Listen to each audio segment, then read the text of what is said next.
Assalamu alaikum wa rahmatullahi ta'ala wa barakatuh. Dear students, welcome to Ilmi Online Academy and welcome to our today's lesson, which is lesson 13, book 1, basic English grammar. Ardayda qaaliga kusoo dhawaada Cilmi Online Academy kuna soo dhawaada casharkeena maanta oo ah casharka 13aad buugga koowaad ee basic English grammar. Intaanan bilaawin casharka maanta ardayda waxaan ka raali gelinayaa isbuucii la soo dhaafay wax cashar ah ma aanan soo gelin mashquul awgiis. insha Allah wixii ka bilowdo isbuucan casharada sidii hore ayaan u qaadan doonaa hadduu alle idmo insha Allah. weli waxaan ku guda jirnaa chapterkii labaad ee buugga koowaad basic English grammar kaasi oo ahaa nouns. Nouns in badan ayaan isweydiinay oo aan islahanay what is a noun? Waa maxay noun? Waxaan ku jawaabnay a noun is a name, waa magac of people, that, place, goob, or mise things, waxyaalo. Waxaan soo baranay common noun waxa la yiraahdo, waxaan soo baranay proper noun waxa la yiraahdo, waxaan soo baranay plural noun waxa la yiraahdo oo qaybo badan aan u kala bixinay. casharka maantana waxaan ku baran doonaa waxa la yiraahdo collective nouns. collective nouns ayaan baran doonaa insha Allah ta'ala. sida caadada inoo ahayd waxaan isweydiin doonaa what is a collective noun? What is waa maxay a collective noun? Collective noun waa maxay? Collective nouns are words. Collective nouns are words waa erayo for group of people loo isticmaalo koox dad ah, animals koox xayawaan ah, or mise things koox waxyaalo ah. waa wax la isku soo aruuriyay oo magac loo yeelay. waxyaalahaas ha ahaadaan dad ha ahaadaan, group of people koox dad ah ha ahaadaan, animals koox xayawaan ha ahaadaan, or mise things koox waxyaalo ah ha ahaadaan. marka collective noun waa magaca loo bixiyay koox dad ah, koox animals xoolo ah, or mise things waxyaalo ah. These are nouns for group of people. These are nouns kuwanina waa nouns magacyada for group of people koox dad ah. Okay, examples tusaalooyinka. Tusaalooyinka waxaa ka mid ah a family markaan leenahay waa magac mise waxaan dhihi karnaa waa collective noun. waxaan dhahnay waa magac loo bixiyay group of people koox dad ah, group of animals koox xoolo ah, or mise things waxyaalo. marka family markaan leenahay macnaheedu waa qoysna lama yiraahdo magac hal qof balse waa magac yacni koox dad ah. tusaale aabe, hooyo iyo caruur. marka kuwan waxaan dhihi karnaa waa a family, waa qoys. waxaa kaloo ka mid ah a crew waxaa lagu magacaabaa shaqaalada ka shaqeysa markabka ayaa lagu magacaabaa a crew. markaan leenahay waa qof walbo ka shaqeeyo markabka ayaan leenahay waa a crew. marka dadkaasi oo dhan markaan isku soo aruurino ayaan siinay hal magac oo ah a crew. waxaa kaloo ka mid ah an orchestra waa koox garaacda qalabka muusikada. marka kuwaas oo dhan waxaan u bixinay an orchestra ayaan u bixinay. waxaa kaloo ka mid ah a band of musician. kuwanina waa kuwo garaaca qalabka muusikada. marka a band waa kooxda garaacda qalabka muusikada ayaan u bixinay hal magac oo ah a band of musicians. waxaa kaloo ka mid ah a brood of chickens yani koox digaag ah ayaan leenahay a brood waa magaca aan u bixinay ee koox digaag ah markaan aragno ayaan leenahay waa a brood of chickens. A school of fish school markaan leenahay macnaheedu ulama jeedno yani iskoolka caadiga ah la dhigto waxa laga barto. School waxaan leenahay yani koox kalluun ah markaan aragno ayaan leenahay a school of fish. Waxaa kaloo ka mid ah a team of player koox ciyaartooy ah ayaan siinay hal magac oo ah team. A team of player marka haddii aan aragno koox ciyaartooy ah waxaan dhihi karnaa hal magac oo ah a team of player. Team ayaan dhihi karnaa. Waxaa kaloo ka mid ah a flight of steps yani jaraanjaro tiro badan markaan aragnan waxaan leenahay waa a flight of steps.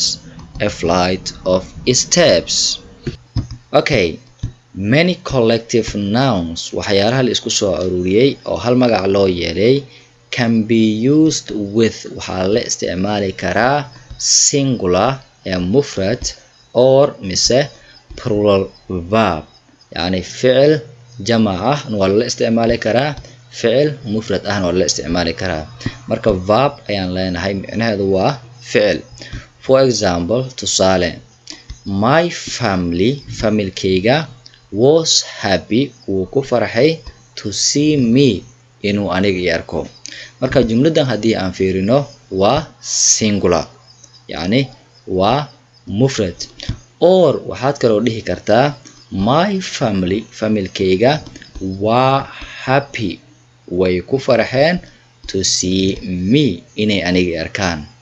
Marka jumladani haddii aan u fiirsano ayadana waa plural. Marka waxaan leenahay many collective nouns yani waxyaalaha la isku soo ururiyay hal magac loo yeelay can be used with waxaa la isticmaali karaa a singular mufrad or plural verb ficil jamac ah sida aan kusoo sheegnay jumladani iyo jumladan. yani family waa collective noun. Marka collective nounki mar waxaan u isticmaalnay singular marna waxaan u isticmaalnay plural ayaan u isticmaalnay. But the following collective nouns laakiin yani waxyaalaha la isku soo ururiyay oo hal magac loo yeelay always take waxay qaataan mar walba a plural verb ficil jamac ah ayay qaataan. Kuwaasina waxaa ka mid ah cattle ayaa ka mid ah oo ah lo. People ayaa ka mid ah oo ah dad. The police ayaa ka mid ah ayadana oo ah police. Okay, tusaalooyin tiro badan ayaa jira oo ka mid ah collective nouns. Qaar ka mid ah ayaan halkan ku baran doonaa insha Allah.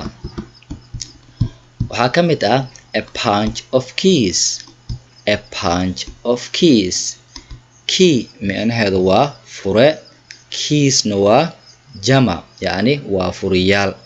Marka furooyin tiro badan haddii aad aragto waxaanu leenahay waa a punch waa magaca la siiyey yani furooyin tiro badan markaan isku soo ururino magaca loo yeelay ayaa ah a punch. Marka waxaan leenahay a bunch of keys. A class of pupils macnaheedu waa arday. Marka arday tiro badan haddii aan aragno waxaan leenahay a class of pupils. A class of pupils. A collection of books. Books macnaheedu waa buugaag. Marka buugaag tiro badan haddii aad aragtid waxaad leedahay a collection of books. Marka magaca aan siinay buugaag tiro badan ayaa ah collection. A deck of cards waa kaarar yani waxaan u qaadanaynaa turubka la dheelo ayaan u qaadan doonaa. Marka turubkaasi tiro badan oo sijilan oo xiran markaan aragno waxaan leenahay a deck of card yani magacaan siinay ayaa ah deck, a deck of cards, a deck of cards. A fleet of ships, a fleet of ships. Ships macnaheedu waa maraakiib, ship kaligeedana waa markab, ships haddii aan dhahnana waa plural oo ah maraakiib. marka maraakiib tira badan hal magac ayaan siinay oo ah a fleet, a fleet, a fleet of ships, a fleet of ships. A flock of sheep, sheep iyo sheep isku dhawaaq ayay leeyihiin, kala macno iyo waa kala qoraal haddii aan fiirino. marka sheep waxaan ula jeednaa markab, halkan sheep waxaan ula jeednaa waa ido.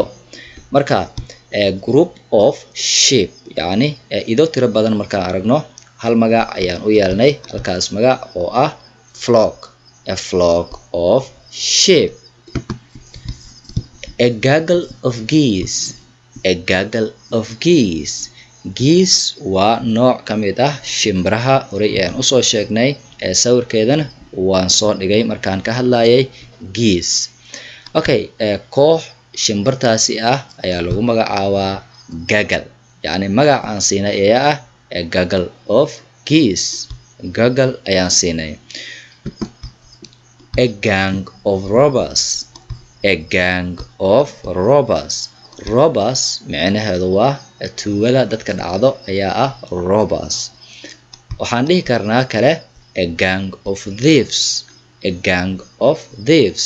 markaan nahno thief iyo robbers waa isla tuugo, marka waxaan leenahay tuugo tiro badan markaad aragtid hal magac ayaan siinay, magacaasi oo ah a gang. marka waxaad dhihi kartaa a gang of robbers. A herd of cattle, a herd of cattle. cattle waa lo yani lo tiro badan haddii aad aragtid waxaad ugu wici kartaa mise waxaad dhihi kartaa a herd, a herd, a herd of cattle. A litter of calves, a litter of calves, a litter of calves. calves waa the young one of lion, waa cunuga libaaxa ayaa ah calf. marka koox ah caruurta libaaxa haddii aad aragtid waxaad dhihi kartaa waa a litter of calves, a litter of calves. A board of whales, a board of whales. whales waa nibiri, whale haddii aan dhahno waa nibiri, whalesna waa jamac. marka waxaan leenahay koox nibiri ah haddii aan aragno waxaan leenahay a board, hal magac ayaa siinay, magacaasi oo ah board, a board of whales. A pack of wolves, a pack of wolves. wolf horey ayaan usoo sheegnay, wolf macnaheedu waa eyduur yani koox ayay u socdaan, marka kooxdaasi ayaa ah pack, a pack of wolves, a pack of wolves. A pride of lions, a pride of lions. lions waa libaaxyo, marka koox libaax ah haddii aan aragno ayaan leenahay pride, halka magac aan siinay ayaa ah a pride, a pride of lions. A set of stamps, a set of stamps. stamp micnooyin kale ayay leedahay, balse hadda waxaan qaadanaynaa stamp oo micnaheedu ay tahay shabada lagu dhajiyo warqadaha, yani badanaa waxaa laga helaa xafiisyada ayaa laga helaa. tiro badan oo ah stambaga ayaa lagu magacaabaa a set of stamp, a set of stamp. A swarm of bees, a swarm of bees, a swarm of bees. bees waa shinida, bees waa shinida. marka waxaan leenahay koox shinida ah haddii aan aragno hal magac ayaan siinay, magacaasi oo ah swarm, marka waxaan ugu wacaynaa swarm of bees. A troop of actors, a troop of actors, a troop of actors. actors waa jilaayaasha, marka koox jilaayaal ah haddii aan aragno waxaan leenahay a troupe of actors. A troupe of actors. This is the end of our today's lesson. I hope you enjoy watching the video and you miss me a lot. I think you learned something new from my channel. With that, have a nice day and see you in the next lesson. Goodbye. Bye bye. Nabad gelyo.